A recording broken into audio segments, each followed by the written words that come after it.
Latest football news, engaging debates, and fascinating opinions. Pitchside Talk on IO Radio.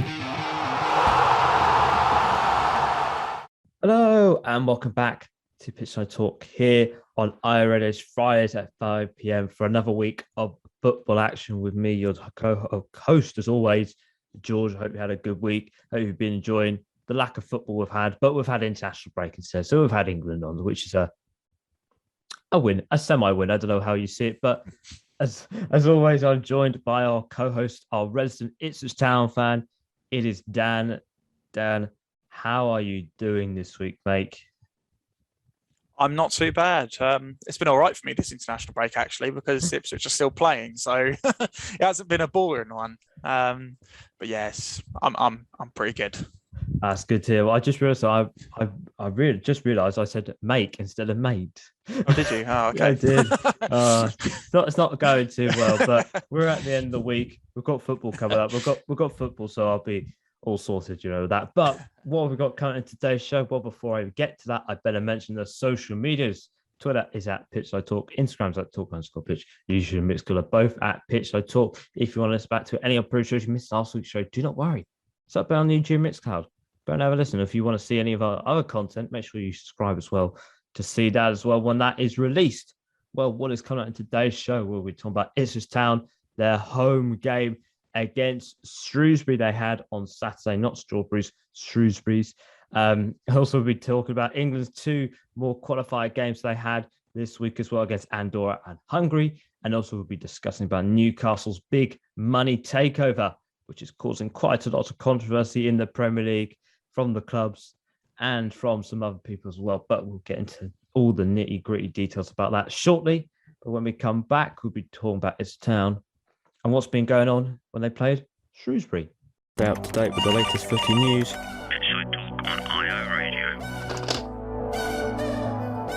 Hello and welcome back to Pitchside Talk here on IO Radio. It's Fridays at 5 p.m. with me, George, and Dan, as always.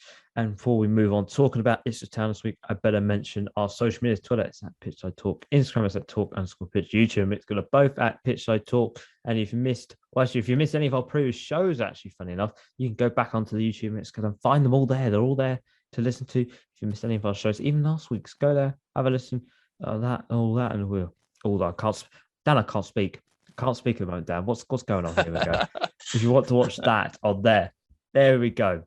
Now, hopefully we can speak for this bit because we've talking about Ipswich Town. Hooray. We love a bit of town. The Blues come marching or whatever they like to sing these days. I can't remember Tractor Boys. I haven't been to a game in ages, Dan. It's not good. It's disappointing. It's disappointing. Well, after I got my value for money from the Bolton game, I thought I'd stop there. Because ever since I've stopped seeing games, things have turned around, funny enough.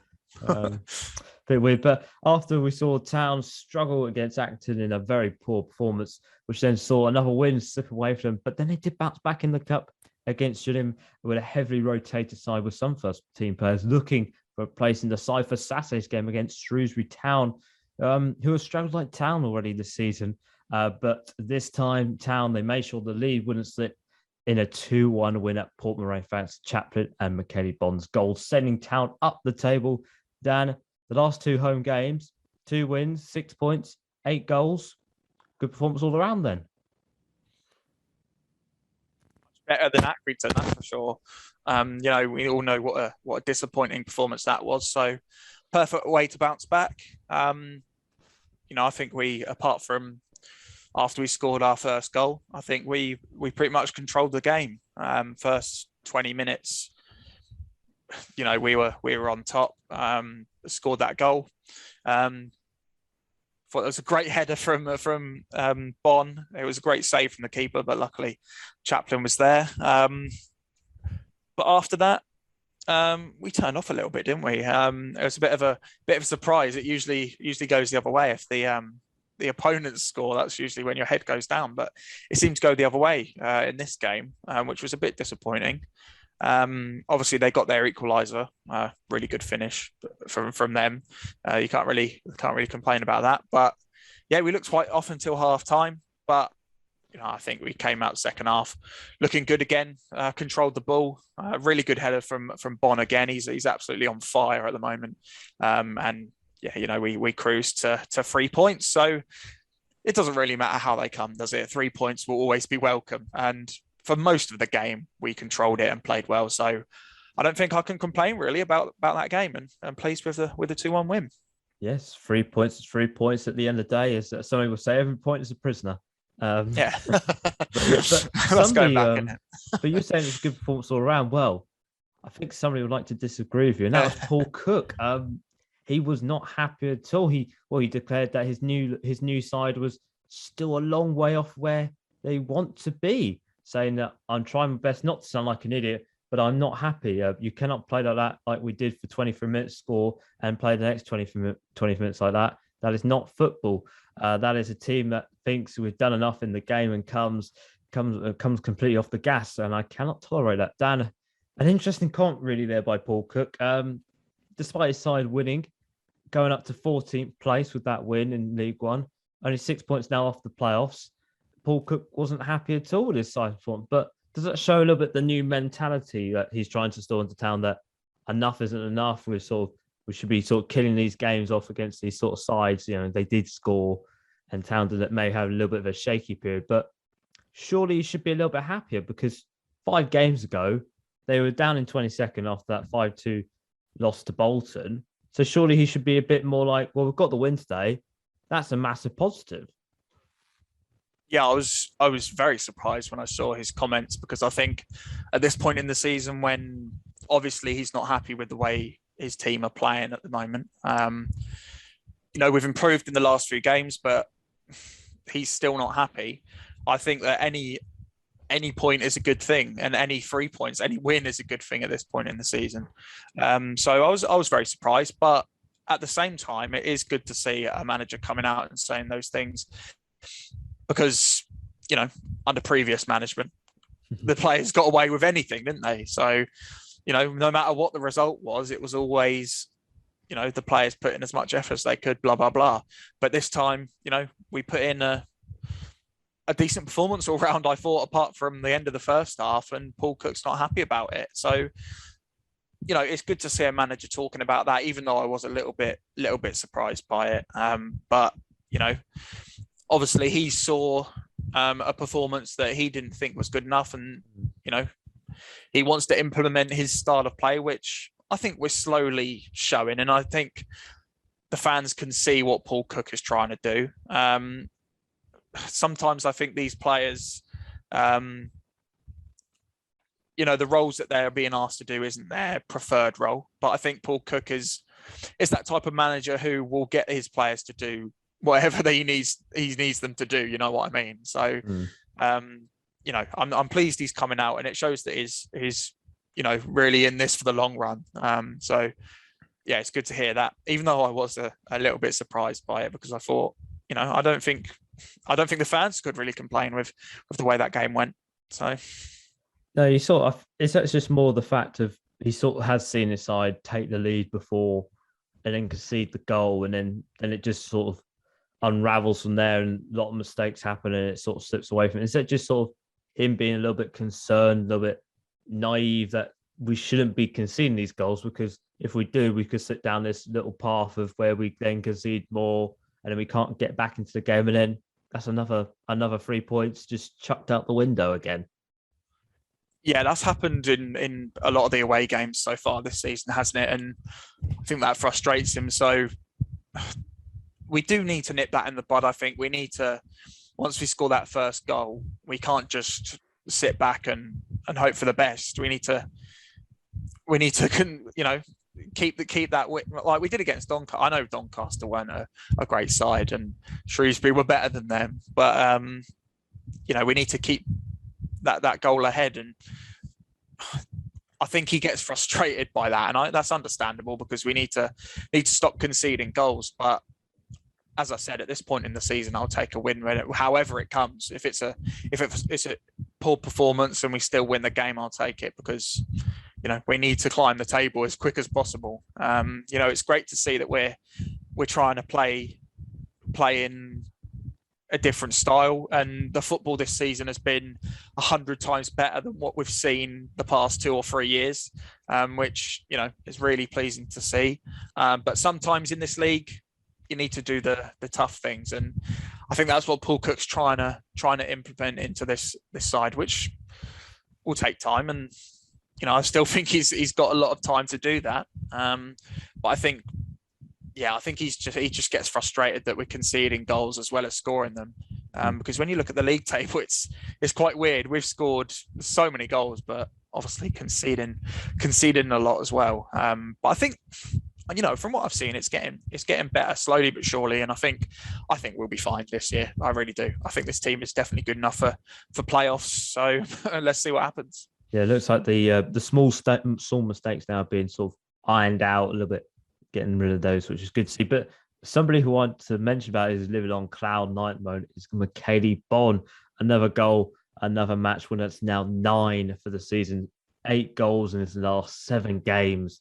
Dan, it seems like nothing can stop him. Not even the Shrewsbury goalkeeper having a few words with him in the first half. I think everybody sort of saw that as a bit like, oh, that's a bit interesting. But also as well, him running over, blowing kisses towards the young disabled fan, Maddie, who he met earlier in the week in that heartwarming videos. Really great contact to see from Town. It's really good to see actually Town actually doing a lot more stuff now in the community. Sort of that connection now being formed again. But for something like Bonn, he nothing can stop at the moment. But the main really concern is for him is QPR, the club that he's on loan from, his parent club. Apparently they're sniffing around, maybe thinking he might have to come back in January because he's on fire. They want another striker that's on fire. Oh, I don't even want to think about it. It's getting closer and closer to January. I just don't want to think about it because I think that's the worry for us. What a season he's having so far. And we've been told so many times, don't fall in love with loan players, but it's really hard not to, because especially with one of our own. He is from Town. He's from Chantry. It's the hard thing as well. Huge Town fan. Coming out and scoring goals for his hometown club and loving it. And I really hope a deal can be done. And I think it's really crucial for our season because, no disrespect to Joe Pickett, because I think he's a great striker. But no one is going to come in to replace Bonn at the moment, are they? No, he's got that spot for the rest of the season if he doesn't get injured. So yeah. We're all hoping a deal can be done. I don't know whether a deal can be done in the few months we've got until January. I think we need to do it as quick as possible before other clubs get a sniff in and QPR think, oh, he's scoring goals, let's bring him back. Because of if he keeps scoring goals, clubs are going to be wanting him. And I think if a championship club wants him, then they're going to take him because no matter how much money we have, we're still in League One. I think he'll obviously want to stay here, but if he's offered, I don't know, a League One wage over a championship wage, then his agent isn't going to want him to stay at Ipswich, is he? So we need to get that deal done as quick as possible because we need him. Definitely until the end of the season. We just do. His goals are so crucial to us, and where would we be without his goals? I would hate to think where we'd be without his goals. Yeah, I'm sure Ashton is working on the deal. As we speak now, I'm sure he's working on a deal, getting it all sorted, and make sure that McKaylee Bonn does stay at Town for the rest of the season, and hopefully beyond if it does work out perfectly, and it's not.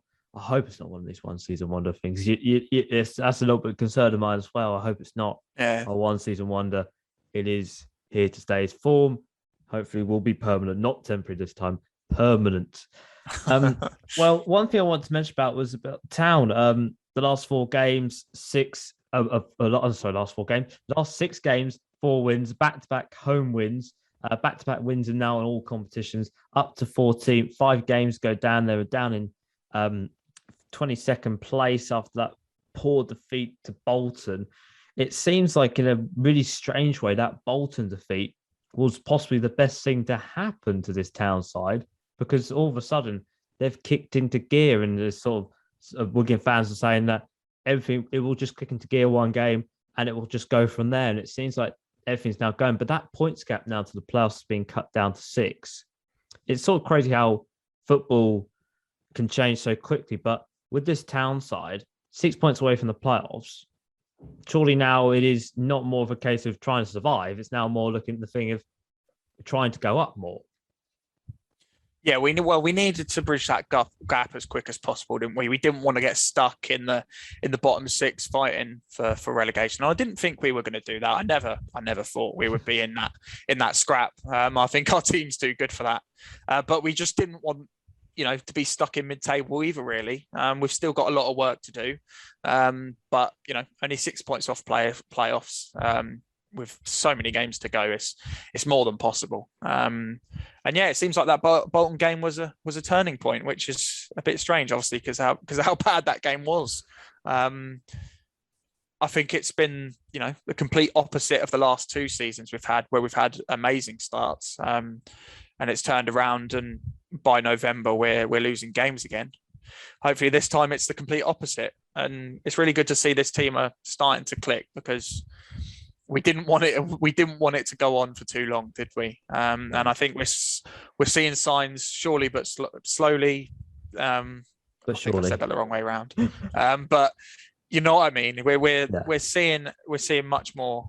I think the main thing was in the first few games, we weren't seeing performances for 90 minutes, were we? We were switching off after 60 and letting other teams come in, which I guess happened in the Accrington game, really, didn't it? So I guess that's still there in this squad. But these last 2 home games, we haven't really seen that. Doncaster game, in particular, we were at it for 90 minutes. Actually, the Sheffield Wednesday game as well. I thought we were decent in that game. And the Shrewsbury one, we were at it until 90. So hopefully there's signs. These last 3 home games actually are a good sign of things to come. And I seriously believe we'll be fine. I don't know if top 2 is possible now, but I think we'll finish playoffs. I think we have enough to finish playoffs, and I know the playoffs are lottery, and we've said that a lot of times. But I think playoffs I think we'd be happy from the start we've had. I think we'd be happy to finish there. Yes, let's hope. The corner's now been turned. It is permanent. Town keep going up that table. Well, on Saturday, Town are going away. They're going along the A14 for an away day, looking to climb up into the top 10 of League One. And well, they are travelling towards what is apparently called an East Anglian derby by the visitors, by the hosts. I'm sorry, it is Cambridge United. They've had a few weeks off due to their last game against Morecambe being caught due to international call-ups, but they've actually had a solid start to the season. Currently sitting 16th place, 4 points above the drop zone. Dan, Town, they're looking to continue their momentum from Saturday from their 2 back-to-back home wins. We know what happened in the last away game. They lost 2-1 to Acton Stanley. But for Cambridge, they're coming to this game looking for their first win in 3 games. But also, well, apparently this is a East Anglian derby. I'm saying this with actually quotation fingers here, but apparently this is a big derby. I didn't realise this at all. Did you? Well, considering we played them, how many times did you say before the show? 5, and the last time was in the times. 90s. Yeah, I can't believe they posted that, to be honest. That's ridiculous. There's no way it's a derby, but it's a big game, isn't it? I think it's because it's 2 clubs quite close to each other. I think it happens all over the country that clubs close to each other is classed as a big game, and we haven't played them in so long. And it's going to be a tough one as well. I think the home crowd will be really up for it. I think Cambridge have had a decent start. I think at the start of the year they're kind of aiming for survival in this league. I don't think we don't know what could happen, but I think they just wanted to stay up in this league. So they've had a decent start. I guess the thing that I'm worried about the most is Jack Lancaster. Obviously, we know how he can play, and it's a player that used to play for us against us. So you know what's going to happen, and also Wes Houlihan as well. I'm begging as much as I can that he doesn't score, because I know what Twitter will be. by 5 o'clock. I know what we'll be getting from the guys. I just hope it doesn't happen, but I am quietly confident going into this game. I think our squad is better than theirs, and I really hope we can put in a performance. It's just, away games this season for us have been a bit. They haven't been great, have they? So I guess there's that worry in there. But I think it will be a close one. But I think we'll get all 3 points, and I think it'll be 1-0. Let's hope that comes true, because I think a win at Cambridge, however it comes, will be a good win. So Dan is going for a 1-0 victory to Ipswich Town on Saturday against Cambridge United. What do you think? Let us know on Twitter at Pitchside Talk what your score position is for Cambridge United versus Ipswich Town this weekend. And that is all for the Ipswich Town news this week. We've run out of news. We need to let it recharge, and we'll have some news next week. We'll have the Cambridge game, and also Pompey, away day to Pompey, which I didn't realise about, but we've got that as well to talk about next week. But when we come back, we'll be talking about England this week and their 2 World Cup qualifiers. They'll travel down to Andonia and also play Hungary as well in the same week. So when we come back, we'll be talking about those games. Pitchside Talk on IO Radio. Hello and welcome back to Pitchside Talk here on iRadio. It's Fridays at 5 p.m. with me, George and Dan. As always, now we're going to be talking about England. But before we get on to that, I better mention the social media. It's at Pitchside Talk, Instagram's at Talk_Pitch, usually Mixcode, both at Pitchside Talk. And if you missed anything from today's show, do not worry. It will be up at 6 p.m. on Friday. Yes, as the show ends, it'll be up on YouTube, Mixcode, for you to listen back to whenever you would like to, about us talking about Ipswich Town against Shrewsbury. Also, you can hear a preview for the Cambridge game as well in that. So if you missed that, do not worry. 6 p.m. at Fridays. It'll be up for you. Now, with all the top sides around the world not playing this week, it was time for the international sides to take centre stage. And we had England back in action with Gareth Southgate's side playing 2 games, travelling to Andorra, and a home game against Hungary. Yay, we love international breaks. Woo, Dan loves it so much. We like to see Grealish playing on the left for England and all sorts. He loves it very much. He just loves it. He's just smiling and laughing at me at the moment. But England, they took another step closer to confirming their qualification and their place for the 2022 World Cup in Qatar with a quite predictably easy win against Andorra, with 5 going in on the night, with some different faces on the scoreline, with Chilwell, Saka, Abraham, Ward-Prowse and Grealish all scoring. Dan, an easy win for England, and some new faces starting as well, playing pretty well. I think this is maybe a bit more of a B team side, but the BT side performed on the night. They did, yeah. Pretty much dominated from start to finish. An easy win for them, and it's good to see them players coming out and performing well. There's a lot of people don't like these games today, and I guess I'm not the biggest fan of international break, but I think it's good to see an England team playing like they did and kept the ball for pretty much 90 minutes. I don't think Andorra really had anything. I can't remember if they got the ball. I just remember a 41-year-old doing his hamstring in. 41-year-old for Andorra. So couldn't keep up with Jadon Sancho. But yeah, a win's a win, isn't it? And it helps for the qualification to the World Cup. So yeah, good evening all round, and good to see these players, I guess, have a run about and perform well as well. Can't complain, really, can you? No, you can't complain at all. A win is a win for Ipswich Town. Sorry, give me 2 seconds. Cleared my throat. That's better. That's better. That sounds much better.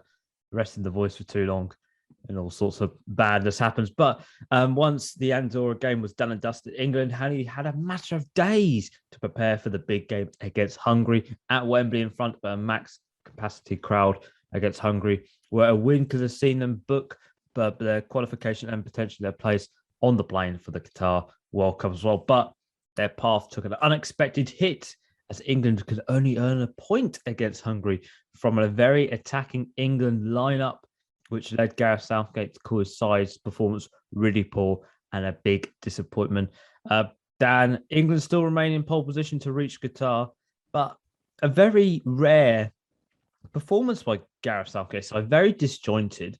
Something I don't think we've sort of seen at all under the time Gareth Southgate. It's been a very disjointed England side, very lackluster. But with all these attacking players on, it seemed to sort of backfired really on Gareth Southgate, this decision. It did.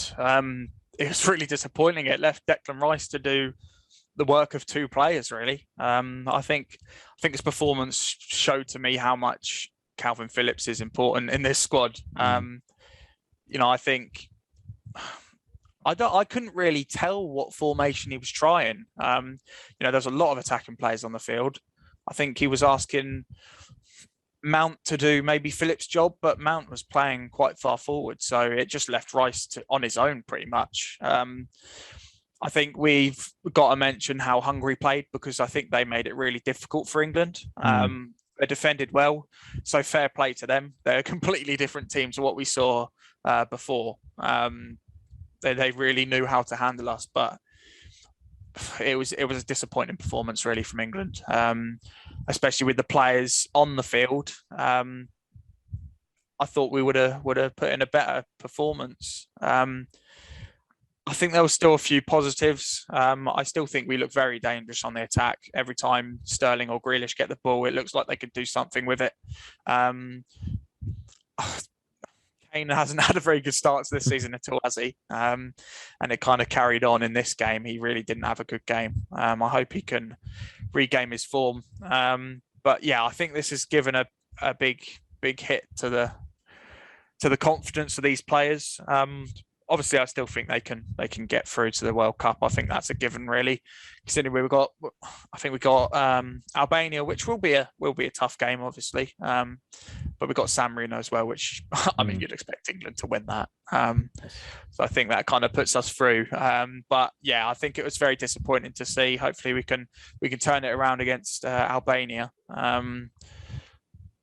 Because I don't know what it was. It was just very, as you said before, it's very disjointed, and I think we just need two holding midfielders in the midfield. I think that's the way, that's how it works, and yeah, we just weren't seeing that really in this game. No, well, as we said there, Gareth Southgate, he made a very bold choice heading to this game, giving, I think, what the public wanted to see. In the summer, we all were expecting to see Foden, Mount, Grealish starting the same side. It's all going to be all fine. It's all going to be rosy. It's going to be brilliant. But we didn't see that. But he gave the people what they wanted to put all the attacking crazy players in at one side. But only play one holding midfielder in Declan Rice. Very attack-minded side, but it left England very open on the counter-attacks, which Hungary exploited on a number of occasions. Dan, Gareth, he gave the people what they wanted, but ultimately, as we discussed previously, it didn't work. And I think we can now see that England need to play with two holding midfielders, even if it's in the same formation that they played against Hungary, which is the traditional 4-3-3. Two holding midfielders is the better way to play. And if one of us is not Calvin Phillips, it's got to ultimately be Jordan Henderson or whoever to replace that, because maybe that's what Gareth should have done the night, and maybe that would have got England 3 points and maybe not left them in this little bit of a sticky situation they're in.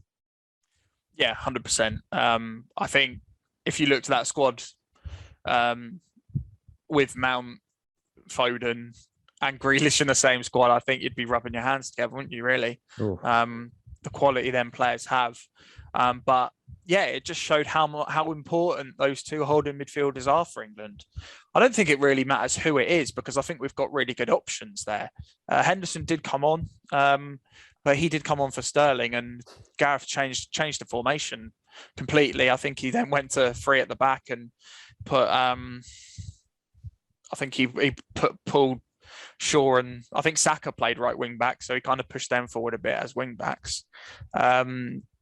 So I don't know what it was. I guess he was testing a different formation, but yeah, to me, it definitely showed how important them two holding midfielders are. It worked in the Euros, so I think we just need to start with that. I think Rice and Phillips would be the perfect two, but Jordan Henderson can do a job there. So I think we've got options to do that, and I'm sure against Albania, I'm sure that'll be the formation. Not.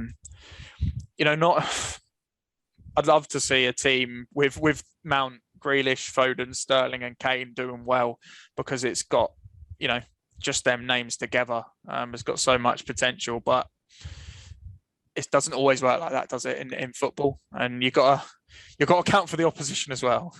Yeah, unfortunately, it doesn't work like that in football. But despite the draw, Gareth Southgate said that we are still in a very strong position in this group, but tonight is a massive disappointment. We have to make sure that we get it right next month. Dan, there's only a month really now before the next international break, the last one. Then it'll be the long break to March. But England, they still remain in pole position, 3 points ahead of Poland, who are in second. England only need 4 points from next month's qualifiers against Albania and San Marino at home to qualify through. But this game sort of does put a bit of an unexpected hurdle that England didn't see coming at them. But surely now that next month they'll get it right and they won't be left in the situation of a little bit of uncertainty. Yeah, you'd think so, wouldn't you? And I'm not really worried that we're not going to make it, because this result is disappointing. But we've won, I think, all of the games, but two, is it? I think we've drawn two, won all the rest. So that puts us in a great position, doesn't it?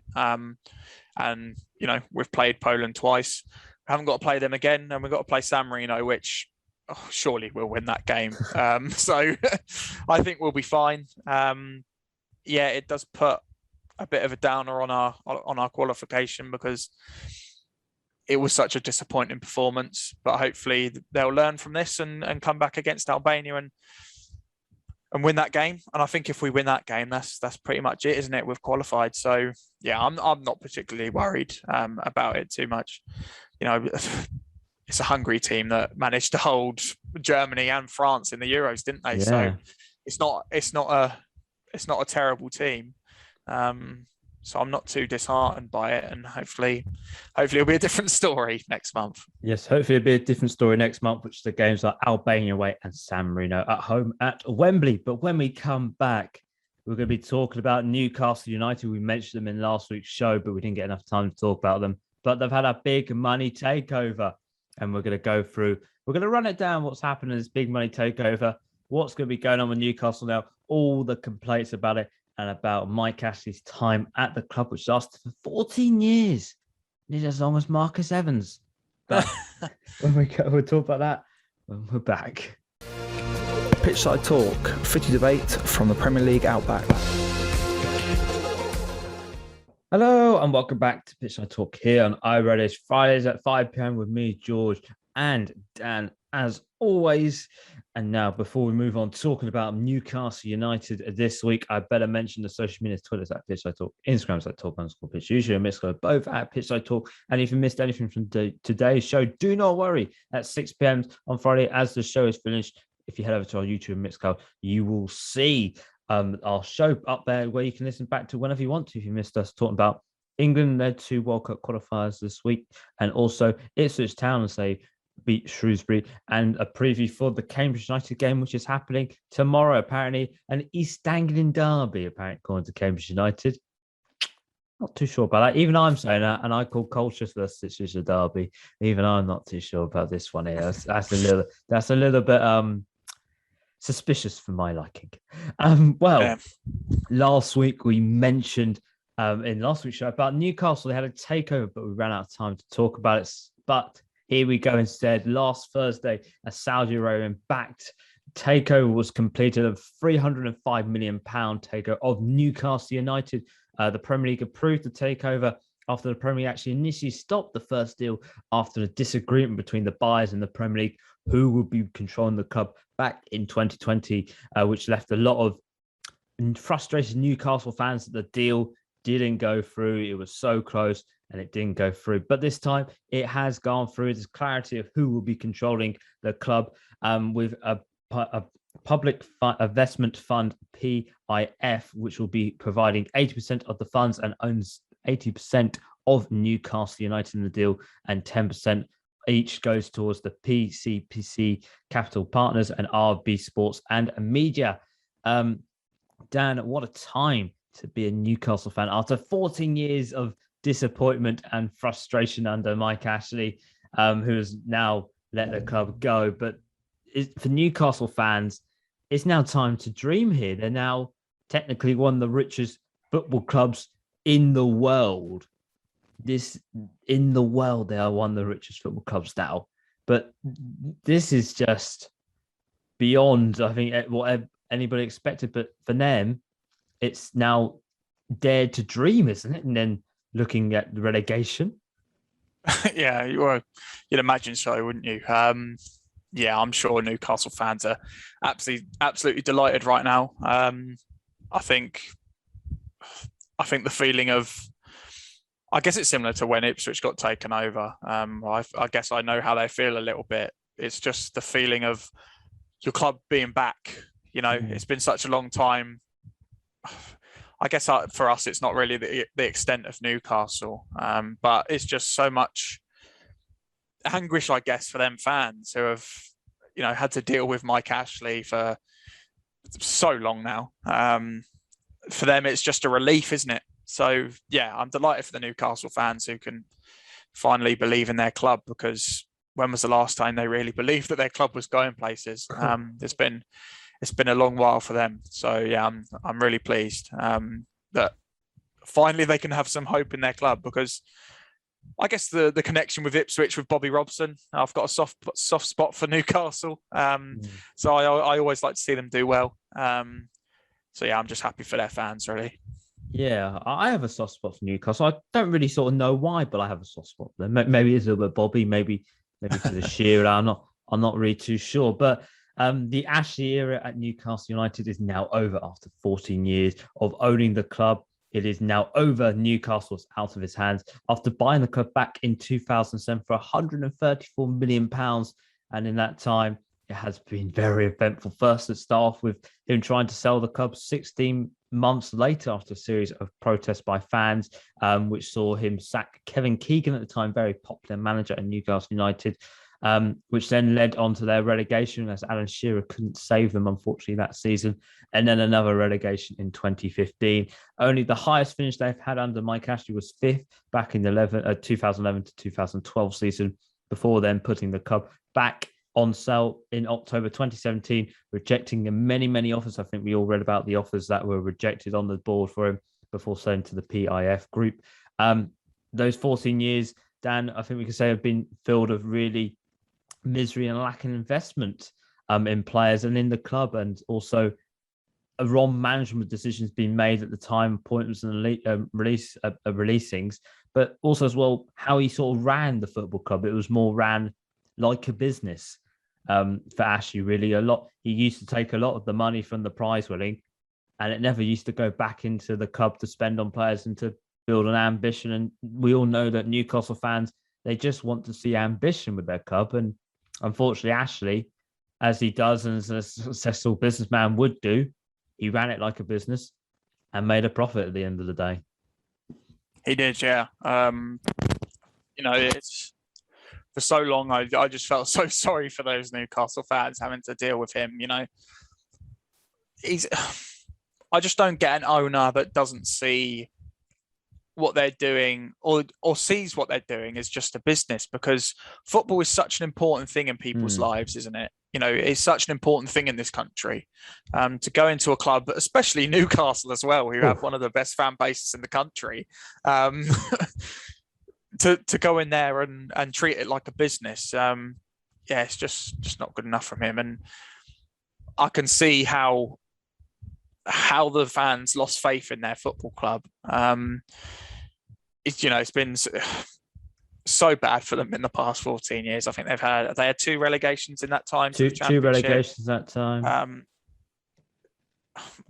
It's just so good to see change for once, and hopefully hope for them Newcastle fans, and to get him away from the club. I'm sure they're absolutely delighted with it, because, as you said, he just treated it like a business. And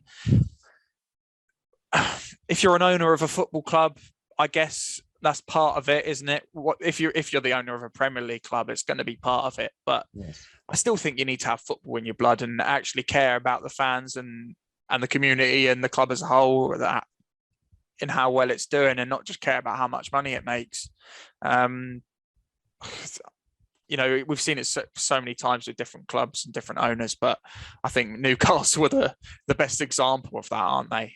So yeah, I think I'm just pleased that he's gone for them Newcastle fans, and you know, they can look to the future now and look with hope, and let's see what these new guys can do.